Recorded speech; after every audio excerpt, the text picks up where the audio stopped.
Everyone deserves the chance to fly. And honestly, this specific scene, the for good moment from the new Wicked movie, just broke me. So today I'm using my Ohuhu markers to try and capture that raw emotion between Ariana Grande's Glinda and Cynthia Erivo's Elphaba. Before we dive in, a quick note on the tools I'm using. For this piece, I chose Kenson Bristol A4 paper. The surface is incredibly smooth, which is perfect for blending alcohol markers without damaging the nibs. And for the initial sketch, I used a Caran d'Ache graph wood pencil to keep the lines clean and precise. Capturing the likeness of these two was a fun challenge.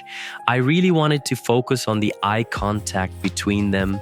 Even though they aren't touching, there is this magnetic connection in the composition, a sense of shared history. Let's talk about the sketch because this is where the magic really starts. Constructing the composition on an A4 page can be tricky. I decided to place them very close to each other, framing them from the waist up.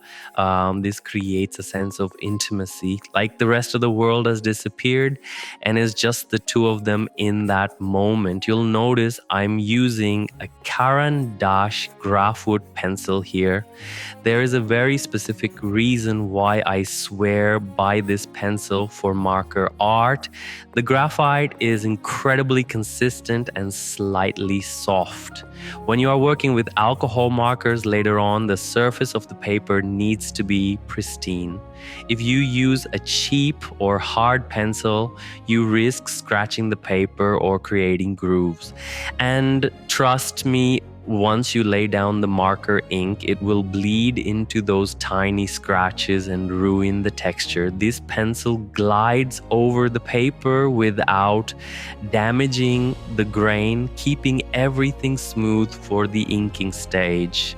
It's a small detail, but it makes a huge difference in the final result. For the outlines, I'm using my trusty Sakura Pigma Micron multiliners. These are an absolute must-have if you work with alcohol markers. The ink is archival and, most importantly, alcohol-proof. This means once it dries, you can layer your Ohuhu markers right over the top without worrying about the lines smudging or bleeding. It keeps everything looking crisp and clean. Let's start with Glinda.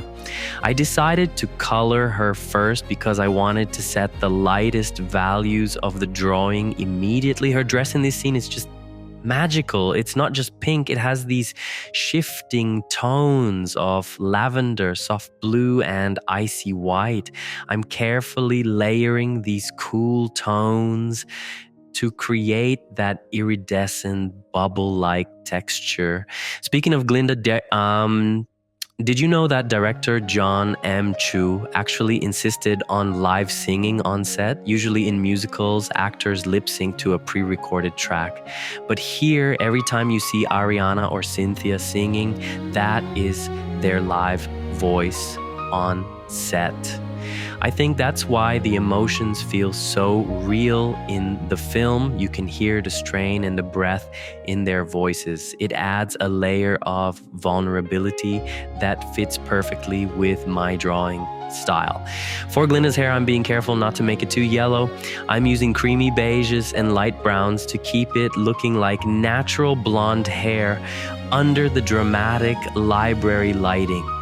Now, moving on to the background. Usually I save this for last, but for this piece, I needed to establish the atmosphere early. I'm going with a dark, moody background to mimic the shadows of the Shiz University Library.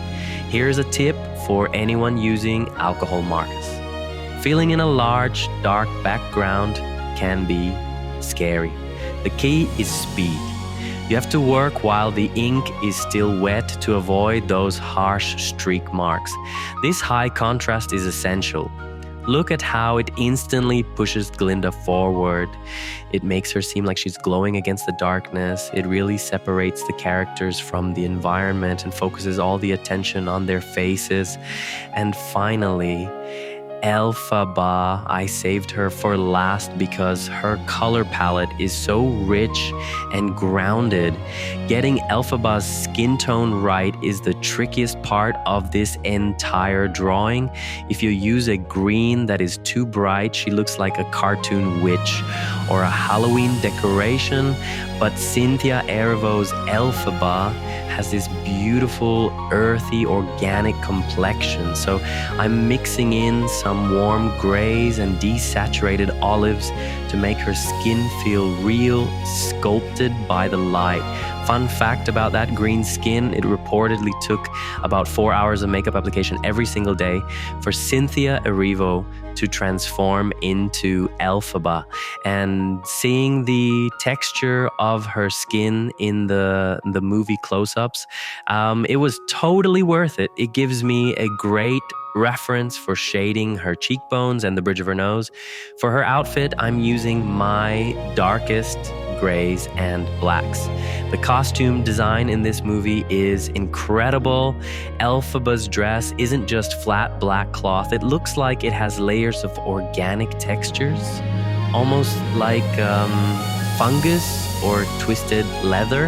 I'm using short, jagged strokes to try and mimic that rough texture, which contrasts so beautifully with Glinda's smooth, sparkly gown. It's a visual representation of how different they are, and yet how perfectly they fit together. Truly, pink goes good with green. We are reaching the final stages now, but I'm so happy with how they turned out. Are you Team Elphaba or Team Glinda? Or maybe you are just happy we finally got the movie we deserve. Let me know in the comments below. Thank you so much for watching, and don't forget to like and subscribe for more art. See you in the next one.